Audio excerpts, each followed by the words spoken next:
This is the Blaze Radio on demand. Hi, I'm Ron Paul, former congressman and presidential candidate. I'm here to tell you about a product that might just save your lives. It's a home freeze dryer from Harvest Right. With this great product, you can freeze dry the foods your family loves, and it will last for 25 years. Our ancestors preserved and prepared for difficult times, shouldn't we? To learn more, go to harvestright.com or call 800-594-4635. That's 800-594-4635. Glenn Beck. The Blaze Radio Network. As I felt it was last year when I went, it is truly remarkable because it is a 6-hour meal that is all about ritual, and it is all about the story of the exodus of Egypt and the Jewish people. And David Barton went with me. And so we were sitting next to the table, and we were talking the whole time and saying, this is the problem with America. There are no rituals anymore. There's nothing. There's nothing that teaches us who we are. In fact, there is everything in our life teaching us the exact opposite of who we are. Rituals were in our life for a reason. It's like what happened to the Grimm fairy tales. They used to teach us something, that life outside is scary and rough. But we've Disneyfied all of them, so the lessons have been lost. These rituals were in our lives for a reason, but now the past, people tell us, has nothing to teach us now. This is a real problem. The rituals in our church is gone.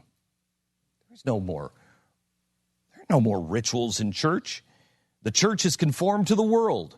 The silence of reflection has been replaced with lights, a fog machine, and a band.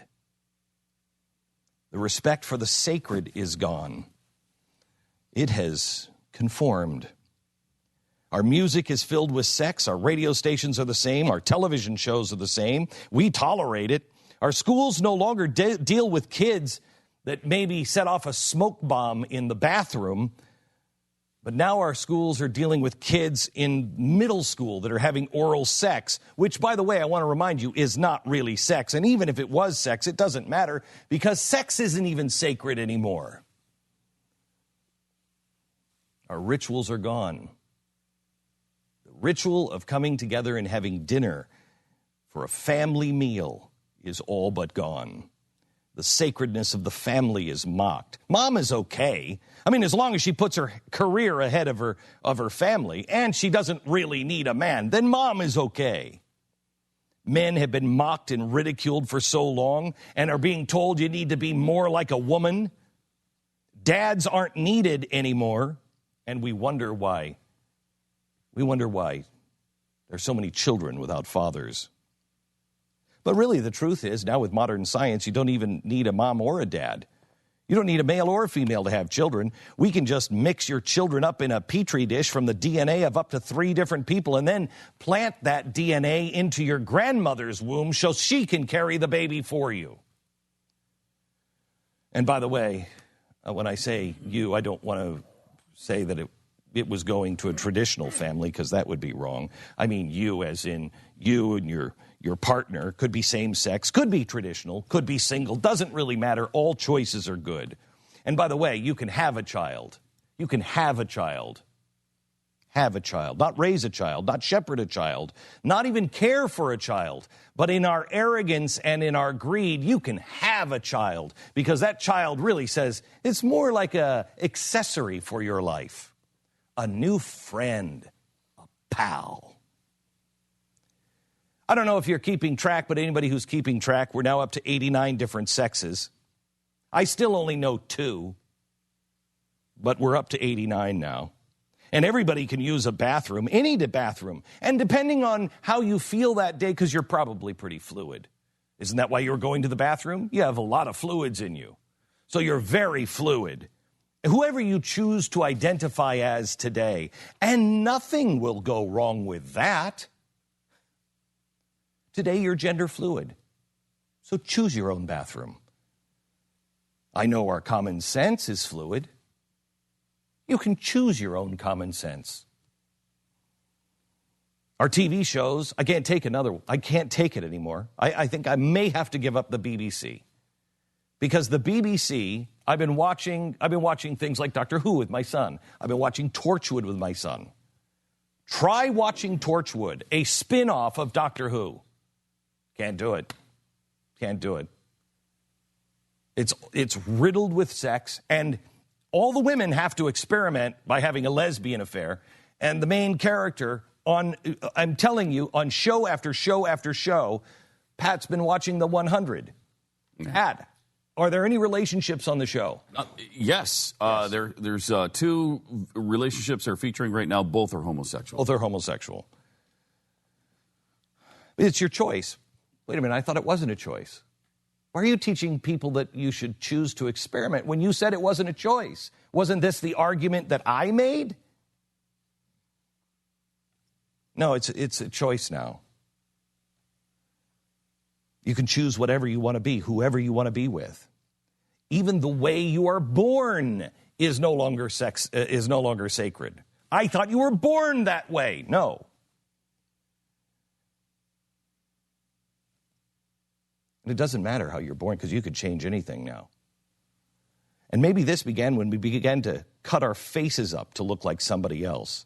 Somebody with a better nose, somebody younger, somebody more famous. Our body is a temple? No, not anymore. Not unless you can poison the temple, degrade it, and deface it. Then your body is a temple. I was with my son this weekend. It's father-son weekend. Girls are out of town.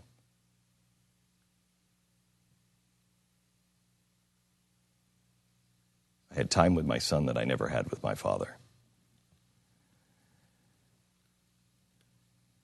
And even though I look back and my head tells me, yeah, your mom committed suicide, you and your dad didn't really hit it off. It was really kind of a crappy childhood. I pine for the days of my childhood. I pine for the days when the worst thing you could have caught us doing at the time was smoking a pack of cigarettes. Maybe, when we got really crazy. I pine for the days when my dad walked me half a mile. I was probably 6 years old. I had to walk about a half a mile back to this grocery store. It was a corner grocery store. My dad and I had gone up for a carton of milk, something else, and I was standing there at the counter, and they had a little bazooka gum. And I took the bazooka gum and I just put it in my mouth. Halfway home, my father said, "Where'd you get the gum?" I said, "It was at the counter." He said, "You didn't pay for it." I said, "I didn't know." He made me walk all the way back with him and pay the guy a penny. Not tomorrow, today.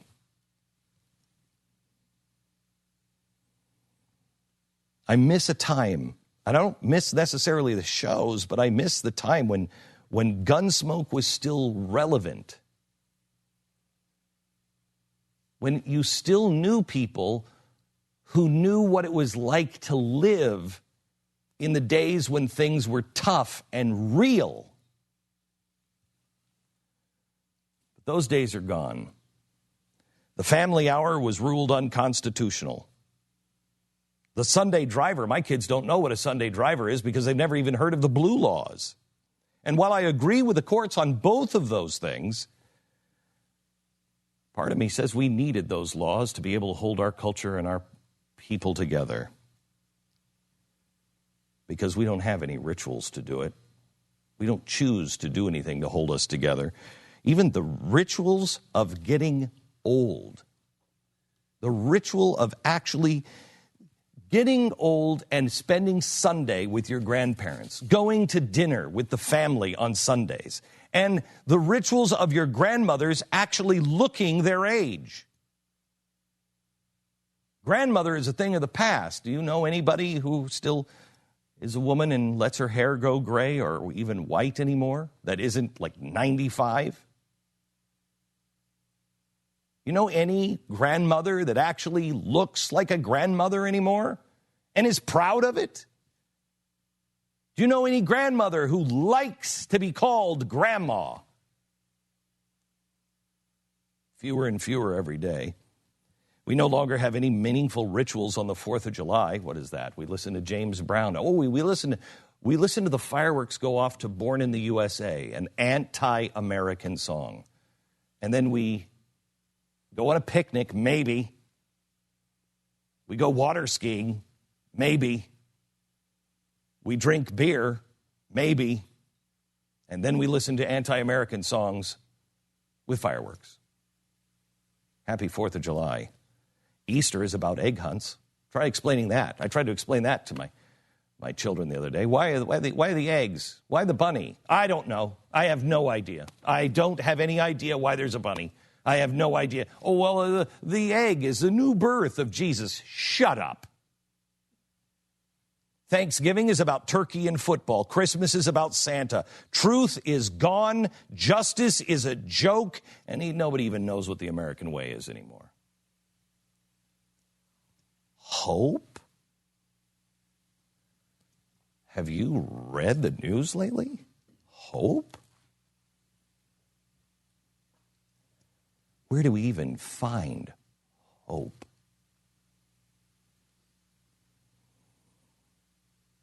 Our society isn't screwed up because of our government. Our society is screwed up because we're screwed up.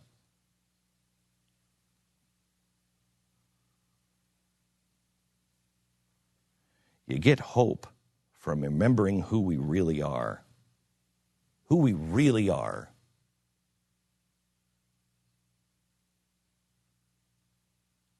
The power of the individual. You can't remember who we are as Americans unless you remember who you are as a person.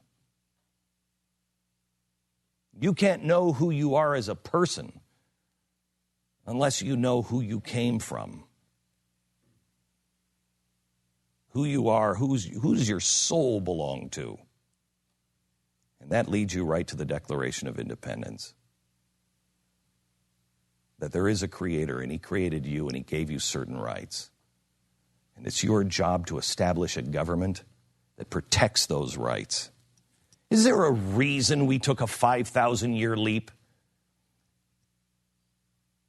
That 1791, those rights were spelled out, and we had established a government to protect those rights. And within 100 years, the world went from the way it had always been. We went from the campfire at night to the light bulb. We went from the outhouse or crapping in the woods because we didn't even have a shovel, an outhouse to indoor plumbing. We went from the fire to a furnace. We went from whale oil to gasoline. We went from the handwritten letters to the telegraph and the telephone. Within 100 years, a 5,000-year leap. Why? Did that just magically happen? Or was there something that protected the rights of the dreamers and the doers that said, I have a better way? That something happened, that those dreamers said, I can actually do this now. You know, I read a story this weekend about Microsoft. Bill Gates just said the biggest mistake he ever made is when he started Microsoft, and for the first 10 years or so, he didn't hire a lobbying firm because his idea was the government has nothing to do with my business. Listen to what I just said. Microsoft, Bill Gates said the biggest mistake he ever made was he didn't hire lobbyists because his idea was that government had no place in his business. Apple, on the other hand, went ahead and hired a lobbyist firm. You want to start a business? You think we're going to take another 5,000-year leap? You think we're going to cure cancer? You think we're going to go to Mars? You think we could ever colonize Mars? No. No, not as long as you have government being that portal on everything. You think we're going to put Apple out of business with the next great invention? No, because Donald Trump will do it. Hillary Clinton will do it. I'm going to bring these Apple jobs back to America. Well, I read another story about the most secret Apple manufacturing plant in China. You know why it's secret? Because they're working 60 hours a week with slave wages. They can barely feed themselves. You know how much an Apple iPhone costs now? $650 is the base. $800 is the top end. Do you know what the $650 phone would go for if you brought those jobs back to America? Because that's what Donald Trump is. He's going to force those jobs back here. He's going to bring those jobs back to America, and the crowds cheer. How much would your Apple iPhone cost? $2,000 for the $650 model now. Oh, I can't wait for those jobs to go back. When they come back, then we'll be able to buy that $2,000 phone, which Apple won't make because they'll go out of business. That's what happens when the government doesn't protect rights but decides to pick winners. America is at a point of choosing. First thing that has to happen is you got to wake up to who you really are and where we came from, so then we can chart a course forward. The founder of this company 10 years ago was trying to sell his house. He's kind of an important guy, and he said to his wife, if this is what it's like for us, how do people who have no clout ever get around this? So he started a company, and it went into business, I think, 3 years ago. Their deal is their word is their bond, and they are people that listen to this show. They are just like you. Now, how can I say that?